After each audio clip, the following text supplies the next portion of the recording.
something they called sky ice. This stuff was totally different. We were never allowed to go into the laboratory areas of the station because the labs had to be kept super clean, and they said it would mess up their work if they risked letting too many people in the lab. But one time, one of the researchers that I was friends with showed me a piece of sky ice. You couldn't touch the stuff with your bare hands because it was so cold. And it wasn't clear or white like normal ice. It was solid blue. He said that's why they call it sky ice, because it was the exact same color as the sky. We had to wear thick, heavy going outside gloves to handle it. The stuff was so cold, it would instantly freeze your skin if you touched it. I don't remember what the temperature he said it was, but it was something like hundreds of degrees below zero, way colder than the normal ice that was outside. He had to carry it in a metal bottle that was kind of like a thermos. He let me play with the piece of it for a while. It felt lighter than a piece of normal ice of the same size, like it wasn't very heavy at all. It almost felt like you could throw it up in the air and it would just float back down. But I didn't try that. And it was also a little flexible when I tried to bend it. It didn't break like normal ice would. And even for a small piece, you could see through it.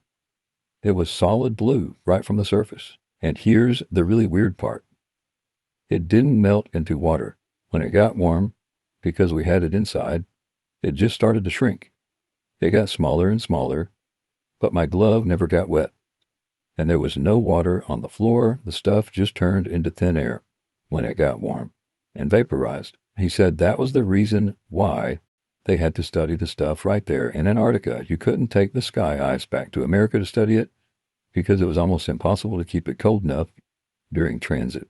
And then they shared a verse right here where it says, "And above the firmament that was over their heads was the likeness of a throne, as the appearance of a sapphire stone. And upon the likeness of the throne was the likeness as the appearance of a man above upon it." And then we continue off where it says it would always vaporize into air, and you'd have nothing left when you got back to the U.S., he said. Russian scientists had discovered the same problem when they tried to take the ice back to Russia. So that was why they all had research stations in Antarctica.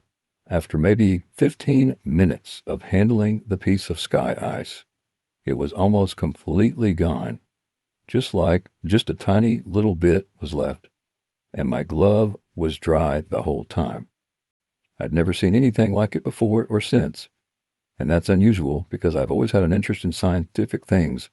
I think that's even why I got selected to go to Antarctica, because a big part of the interview was about science and what I believed about things. So I really thought it was cool to see something I'd never heard of before. The whole time I was at McMurdo, I heard people talking about the wall, like that was a special place. It's pretty common to find ice walls and ice cliffs all over Antarctica. The whole place is ice, but it's all just normal, white or clear ice. So I asked my friend where they get the sky ice from, and he said it comes from the wall. I don't remember exactly how he described it, but apparently there's a huge wall of sky ice in Antarctica. He said it was hundreds of miles inland from the coast. I never got to see it myself because I was only, and then I skipped forward, stationed to McMurdo. I didn't get to go out on expeditions. He said it was the biggest natural structure in the world. Imagine that. He said that in the 1960s, the U.S. Army had a plan to bore a tunnel into the wall, but they didn't have a boring machine that could handle the super cold temperatures, so they had a whole testing project in Greenland where they developed ice tunnels and invented new boring machines that could operate in super cold temperatures. So this was back when they were going into forming NASA and all the other things that were kind of strange, the Antarctic Treaty, around that time, pretty close to it.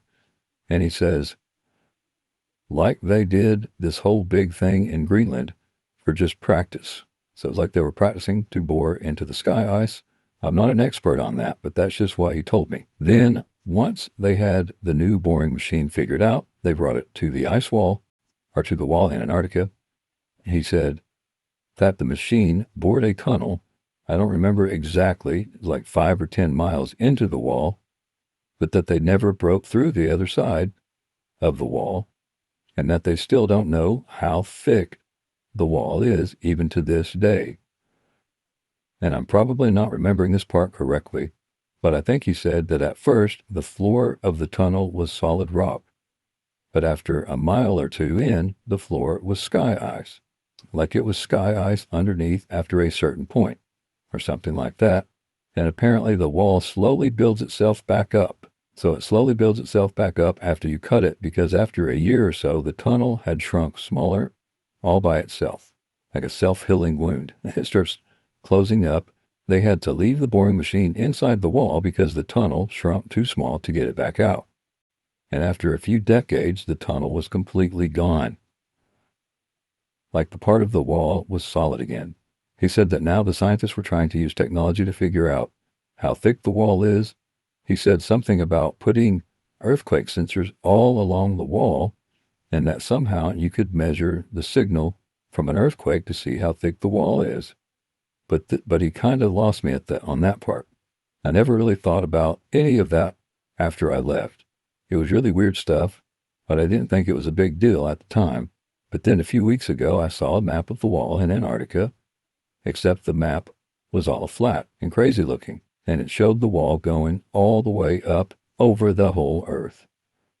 So since then, I've been trying to learn more about the sky ice that I saw and the wall that I heard about, but I can't find anything at all. So now I'm really wondering if there could be a connection here. And that's how I found this group. So I hope that maybe some part of my experience will help someone figure something out. Well, thankful to that person.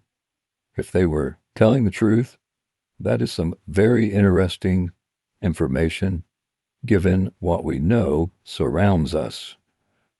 We know that the firmament's not just made out of ice. It's something special. That could just be something near the foundation to prevent you from going all the way to it.